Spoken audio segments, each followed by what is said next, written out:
Welcome Bali guys, and welcome back to my channel. If this is your first time visiting, my name is Sade.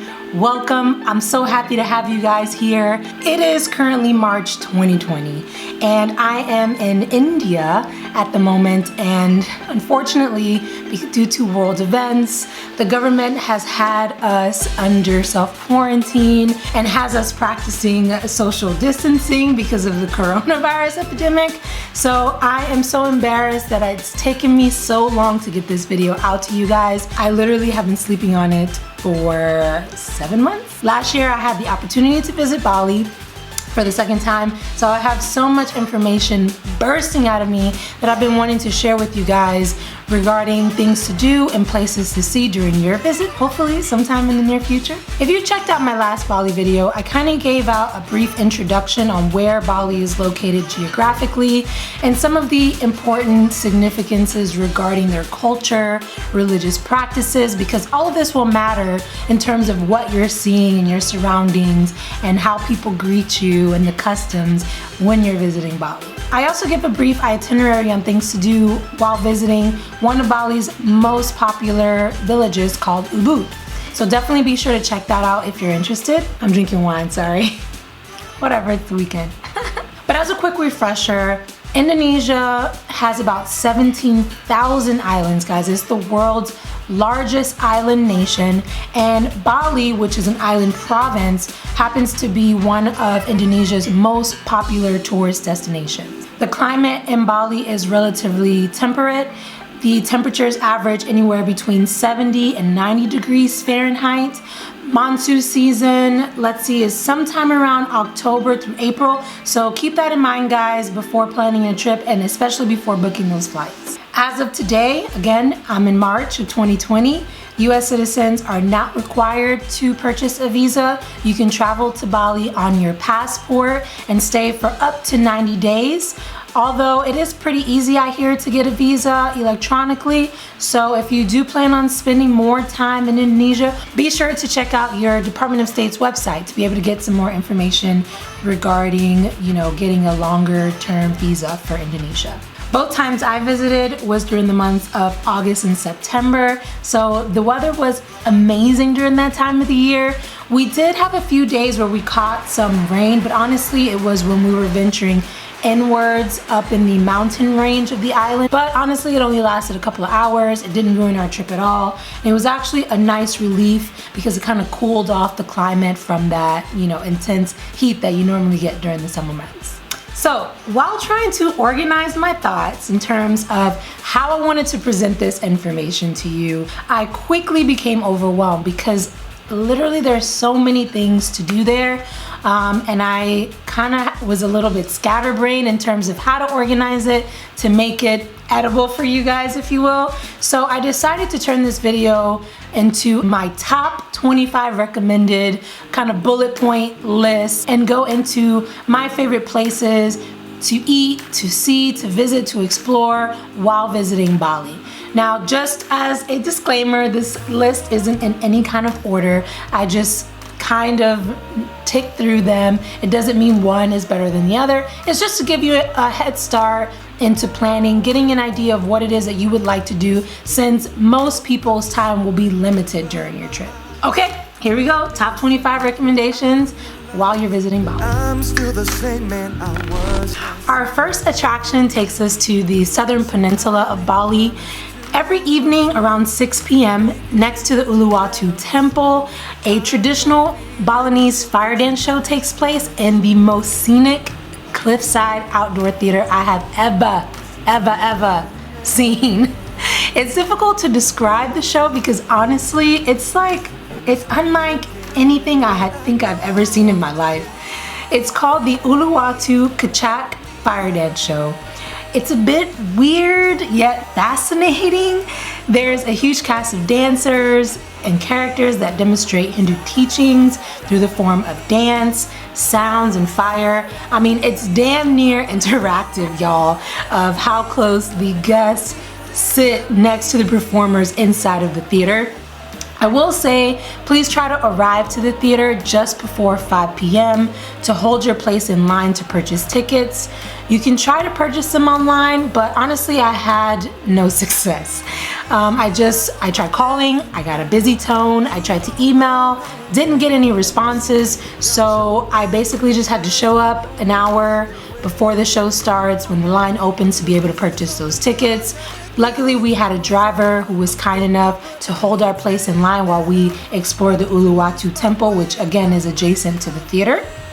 But I will say, even though it might be a little bit of trouble to get tickets to the show, it's definitely worthwhile, and if you're visiting Bali, you shouldn't miss it.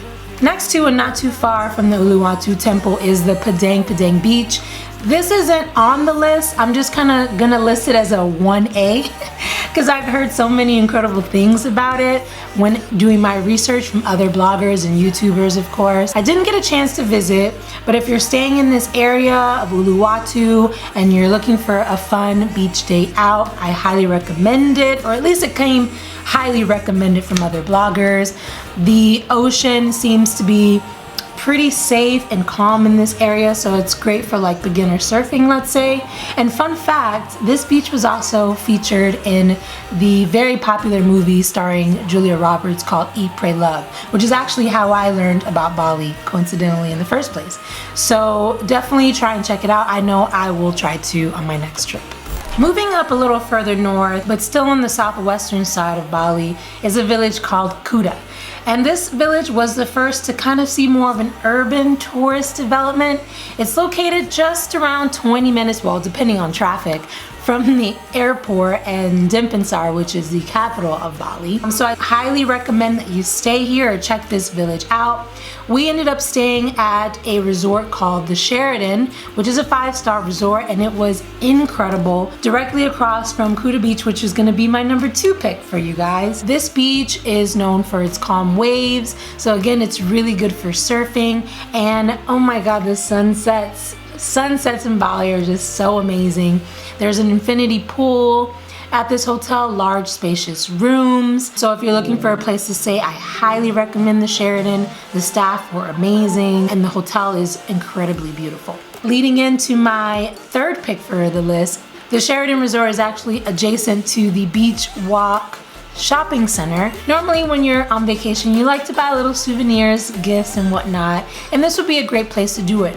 I would say in Kuta, for example, there are lots of nightclubs, so if you forget, ladies, that dress, that cute outfit that you want to wear out, the Beach Walk Center is a great place to buy some last minute outfits for your night out, honey. Or for my gentlemen, nice button down shirts. It's a chic open air shopping complex with popular international chain stores and restaurants. It's super trendy and modern. Just outside of the beach walk complex, there's like little street markets. So again, it brings all of your shopping into one centralized area, and it's nice, so I've added onto the list so that you can check it out if you're in Kuta. Moving right along to our number 4 pick. Just north of Kuta on the western coast of Bali is a village called Seminyak. And just slightly south of Seminyak, there's a beach called Legian Beach. It's a mix of tourist and residential communities. It's very popular with expats. I know when I was there, I saw a lot of Australian expatriates living in this neighborhood, which is pretty cool. There are also tons of hipster shopping, vegan cafes, yoga, spas. I mean, very, very nice high-end shopping. There's also a stretch of sand and calm water. So again, really good if you're wanting to learn how to surf and you're a beginner. We stayed in Seminyak, actually in an Airbnb villa. If visiting Seminyak is my 4th recommendation, I would say staying in a Balinese villa would be like my 4A. You have to do it. It's so relaxing and beautiful and cheap, you guys. Bali is super, super affordable.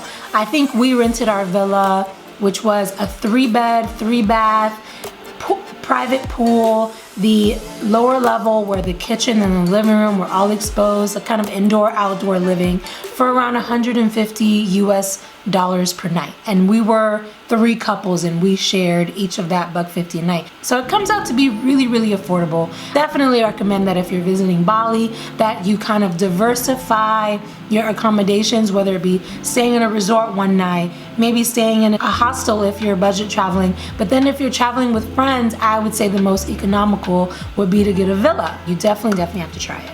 Within Seminyak, if you're looking for a place to hang out, kind of like a low-key beach bar, I'd recommend La Plancha Beach Bar. It's kind of a strip of hotels and little bars. This one stood out to me because of its beautiful it kind of gave me a little bit of Mexico, Cancun vibes with the colors. It's literally right on the beach and it has a full-service bar, a restaurant, and the environment was pretty chill. Full disclosure, when we arrived, my friends and I decided we weren't gonna stay there because we were looking for something a little bit more upbeat, like disco club vibe. But had we been in the mood to just wanting to relax and catch the sunset, La Plancha would have been the perfect place. So that's why I'm adding it kind of like as a 4B on this list. This list is getting longer and longer. I'm never gonna get to this video. But I wanted to kind of give you guys some ideas of things that you can do if you're staying in the Seminyak area. My next place is gonna be a restaurant located in Seminyak called Kynd Community. And this restaurant is so cool. It's very retro and chic with its, pink colors and its palm tree decor. It has a diversified menu for vegans and vegetarians. Everything was natural and organic. I love the vibe and it's totally Instagram worthy. And after you're done with your meal, guys, right next door to Kynd Community Restaurant is their ice cream parlor. And again, it's all natural ingredients and delicious. They make the cutest little picturesque cones. So I definitely recommend that you save some room after that meal so that you can get some dessert. So it is so good, so good.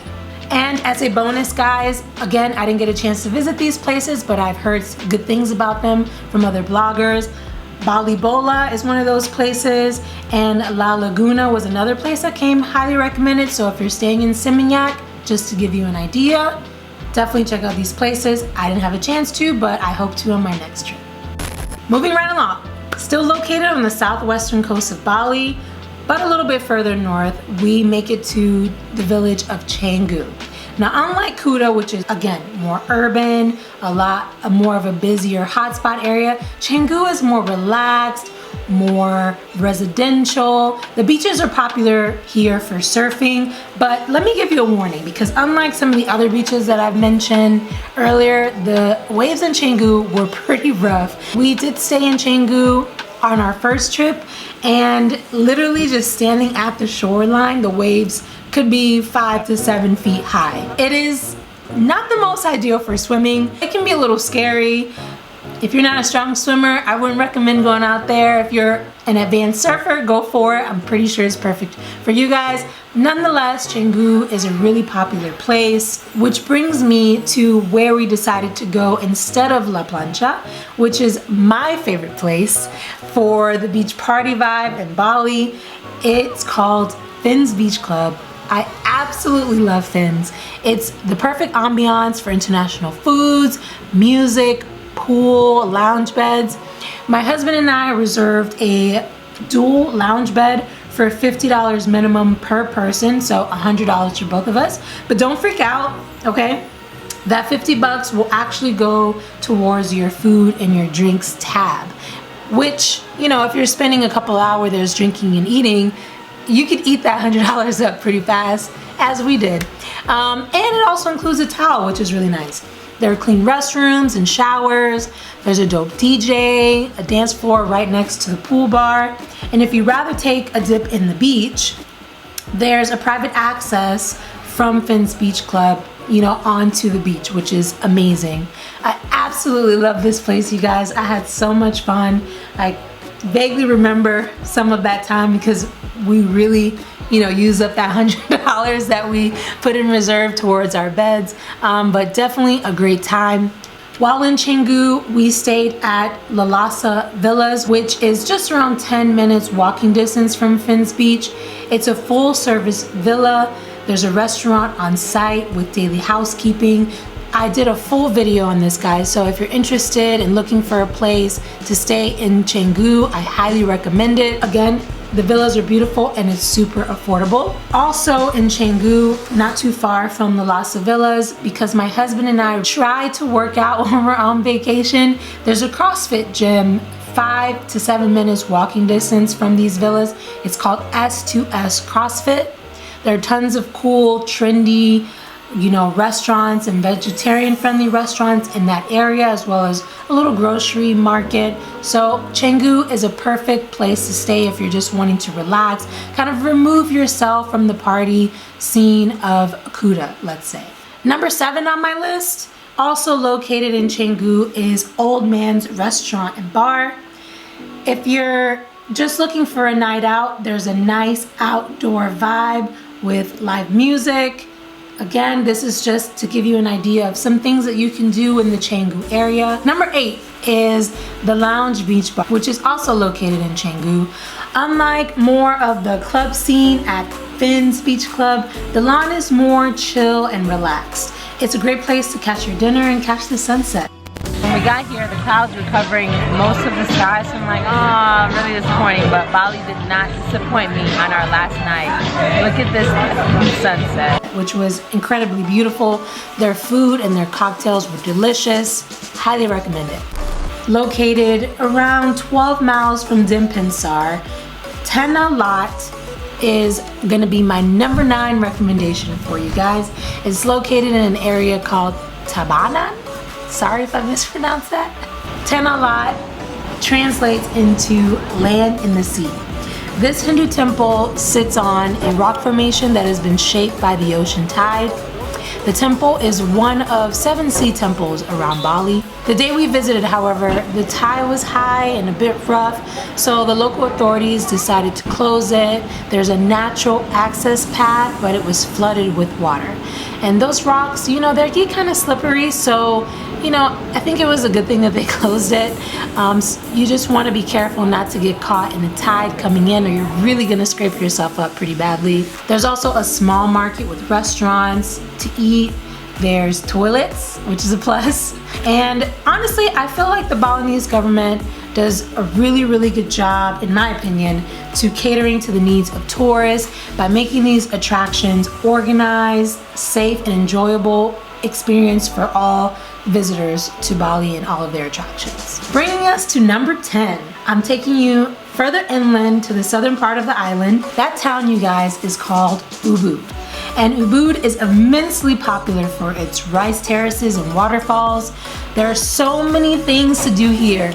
So I'm just gonna name some of the places that I enjoyed the most and places that I would recommend. Near Ubud is, don't kill me if I mispronounce these names, Tegenungan.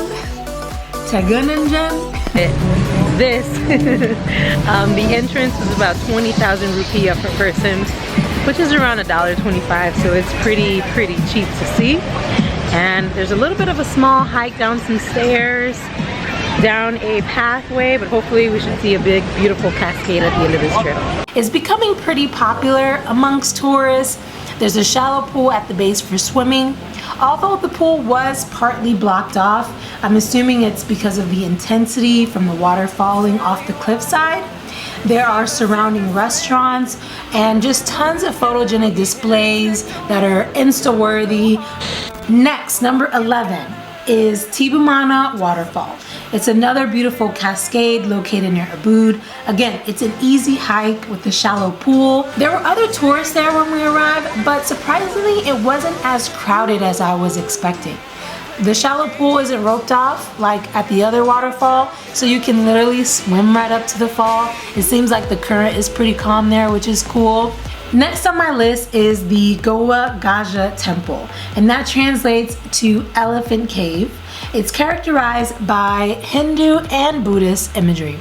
The temple is inundated with statues of these menacing faces, which I guess are meant to ward off evil spirits.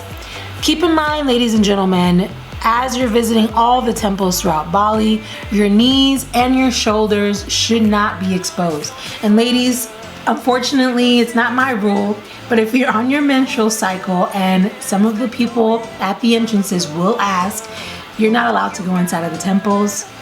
Womp womp, but again, what can we do? A lot of the temples do have sarongs, if you're in the clear, that you can borrow. But honestly, I highly recommend that you either buy or bring your own. The day that we visited, there was a pup having some fun chasing the fish in the pool. I don't think he was successful in catching any, but he was so cute to watch. Number 13. Okay, I talked a lot about Ubud in my last video, but as a refresher, the Ubud Market is basically a flea market where you can buy items depicting Balinese culture and art. Ladies, don't go spending a lot of money on those beautifully woven basket purses that you find in Forever 21 and Zara. Talk about cultural appropriation. And it's a ripoff. Southeast Asia and Indonesia in particular are known for these hand-woven bags that you can bargain and literally buy for a third of the price. Don't do it. Don't do it. Number 14 on my list. The Monkey Forest is a sanctuary for around 800 wild, long-tailed monkeys. There are also village temples located inside, so just be mindful and respectful that this is also a place of worship for the people that live in this village. The entrance fee was nominal. It was like $2 or something like that.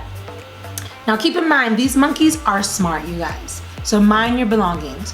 Don't wear those Chanel glasses, honey, because they will get snatched. The monkeys are clever in that they'll barter your belongings in exchange for food. It's kind of funny, but in a not so cute theft way. I think most people, when they think of Bali, I for certain did, you think of rice terraces and lush green forest. That brings me to my number 15 recommended place called Tegalalang or Rice Terraces. There is a small entrance fee. I think it costs us around $2 or something like that. But beware as you're scaling down the terraces that some of them are privately owned, along with the swings and photo displays. So attendants may request extra fees for those types of things. Not too expensive. If you're wanting to get that Instagram photo, go right ahead. They're just giving you the warning that you may have to pay some additional costs for some of these things. Number 16 on the list is the Ceking Sari Luwak coffee plantation. I also go into a little bit of detail about Luwak coffee plantations in my previous Bali video, which there are many, honestly, all over the island. These are plantations selling Luwak coffee, which you'll hear is otherwise known as your poop coffee. It's a famous tourist attraction. The Luwak basically is just a small cat-like animal whose diet consists of coffee beans, among other things. And once those beans are digested, they undergo a fermentation process in the Luwak's belly. After the beans are pooped, they're collected, washed, and roasted. Sounds weird, but I actually kind of enjoyed it. One thing that I feel it's important to mention is, like most animals involved in the tourist industry, there's a side that can be very inhumane. And the Luwak, for example, I learned are kept in captivity and sometimes forced to eat the beans to continue producing the coffee. The plantations are nice, they're a nice experience, and it's something very distinct to Bali. However, use your best judgment, on whether you want to be a part of this kind of attraction or if this is an industry that you want to support. No judgment on my end. I had friends educate me on this topic after my visit, so I'm glad I know better now. Otherwise, I probably wouldn't have gone, but I wanted to add it to this list because you're gonna see advertisements and you're gonna see your drivers on the island recommend that you stop at Luwak Coffee because, again, it is something unique to Bali and it's something that they push heavily for tourists.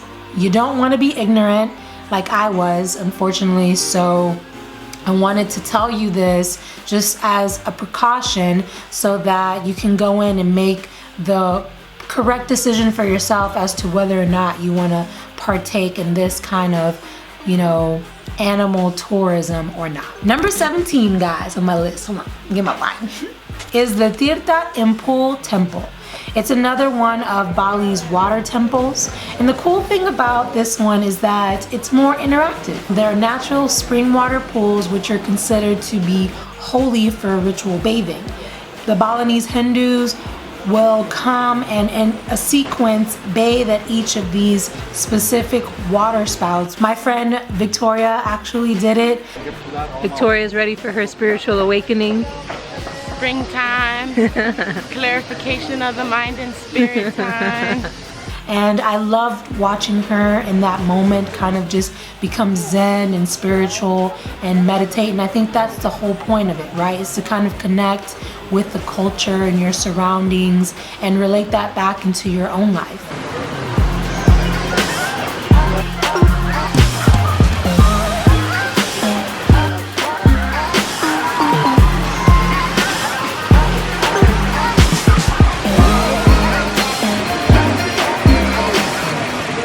Number 18 on the list, I guess it's less of an attraction and more of kind of a scenic passage. This passage is called the Campuhan Ridge Walk. I think that's how you pronounce it. It's a narrow passage through the beautiful hilltop views in Ubud. However, I have to warn you guys, it's very narrow. Often cars will attempt to pass through both ways, but honestly, there's only room for one-way traffic on there. I don't even know why they try it.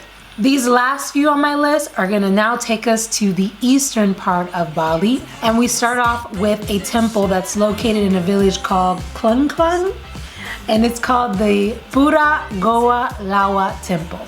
Now this temple is one of 6 of Bali's most holiest places to worship.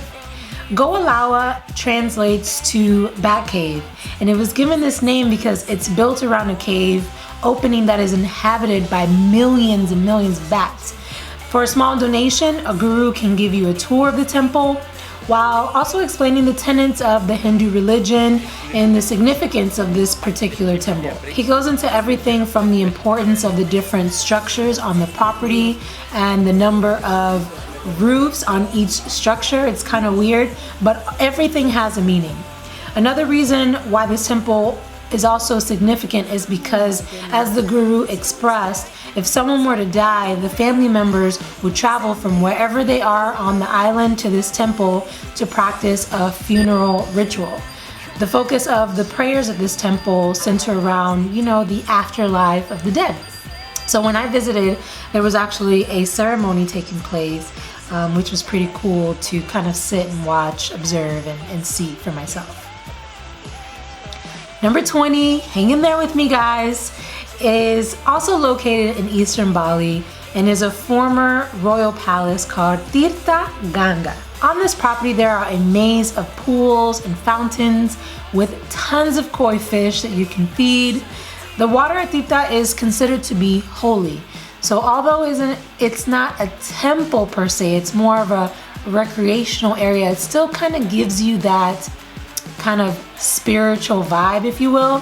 Moving right along, further north on the eastern side of the island, this temple is located on a mountain range about a mile above sea level, and it is one of the other 6 holiest temples to worship in Bali. It's called Lempuyang Temple. It's increasingly become popular because of its towering split Balinese gates overlooking the tallest volcano in Bali. I'm sure you've seen this photo over and over and over again on Instagram. I should warn you though, the incline is pretty steep. My second warning is that because of its immense popularity, you might have to wait in a queue that could be upwards to an hour wait. Number 22, guys, takes us practically on the other side of Bali. Bali has tons of adventurous things to do for those thrill seekers. I'm generally not one of those people. However, I wanted to kind of push myself outside of my comfort zone on what I felt would be a once-in-a-lifetime trip, right? Prior to traveling to Bali, I'd seen other travelers on YouTube partake in this excursion called canyoning or canyoneering, which is basically hiking through mountains using a variety of techniques, whether it be walking, climbing, rappelling, ziplining, cliff jumping, or just swimming. So we began our excursion at the peak of this rugged mountain and then made our way down using one of those techniques. It was probably the most insane and thrilling thing I have ever done. One of those jumps, I think, was like a 27-foot jump. Talk about the geometry going through my head, but I think what gave me that confidence was that our guides were incredible. They made us feel completely safe. You know, obviously they had all this technical and safety training. However, I did have to face some of my biggest fears with rappelling down 70-foot drops and again, jumping off those cliffs. It was the craziest thing I think I have ever done. Needless to say, I was super proud of myself. I don't know if I would do it again, but I definitely recommend that you do. Okay, number 23. I promise this is gonna be the last temple on my list. I apologize if it's been a barrage of temples. It's just that they're all so unique, so it's hard to choose which ones you should see. Uluwatu is another that stood out to me because of its location. I mean, it's located in the mountains on this beautiful and massive lake. The lake is the main source of irrigation for the Balinese people, so it's dedicated to their river goddess. When the tide is high though, the temple looks like it's floating in the water. It's definitely worth visiting if you happen to be in that region. And again, another bonus for you. As you drive towards this temple, you may pass these infamous Balinese gates that I've seen all over Instagram. You would think that these ornate gates are an entrance to like some immaculate temple. No, honey, these gates are the entrance to a golf resort. It's called the Handara Golf Resort. Honestly, we didn't bother to stop in there because these types of style gates are all over Bali. So I'm not sure why people would trek an hour or two from Denpasar or Canggu just to take a picture in front of these gates, but to each his own. If you're staying in this area, by all means do it. It is really beautiful, but we just didn't think it was worth sitting in a 30-minute queue just to take a picture there. But it is really nice. Our second to last, number 24. Oh my God, we're getting so close. Also located in this region is by far one of my favorite waterfalls that I got to see in Bali. Initially, this wasn't on the itinerary of things to do. However, our guest services rep at the hotel said that this waterfall is one of her favorites in all of Bali. So we decided to check it out. It's called Bayumana, something like this. Waterfalls. It's located in the northern region of Bali, almost to the other side of the island. The road, the walkway to the waterfall seems to be pretty well paved, so it shouldn't be too difficult to make your way down to the waterfall. We're hoping. It is somewhat steep at certain points, keep that in mind. I was told that this waterfall is very swimmable because the current is not so harsh, and you can literally swim right up to the cliff's edge of the mountain and be able to kind of douse yourself in the waterfall cascades, which should be really nice. This hike down is so incredible. We're like crossing little baby waterfalls. God. Oh my God. Run through the fire, I walk the wire, I would sell everything I own.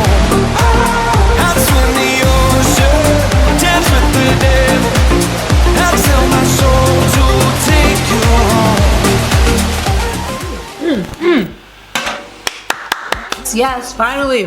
We finally made it to the end of my list. For this last one though, we technically have to leave Bali. Just off the coast, around an hour speedboat ride, you have a little sister island called Nusa Penida. Nusa will be my 25th and last, but not least, place that I'd recommend that you visit. But there's a catch. You're gonna have to wait until the next video.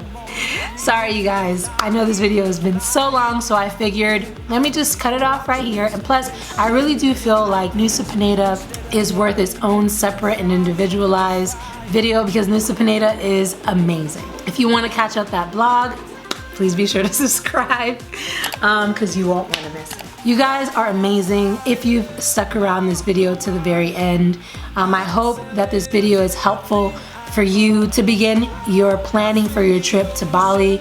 Again, I can't speak highly enough about the Balinese people and just everything that it offers. I'm so excited for you guys to experience what will undoubtedly be a trip of a lifetime. If you enjoyed this video, be sure to be kind, leave a thumbs up. In any case, I've enjoyed my time with you, but it's time to go.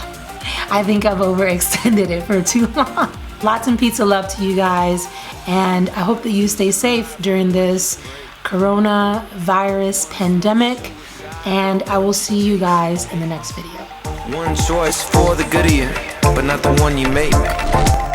One word dying for if you saw her shake.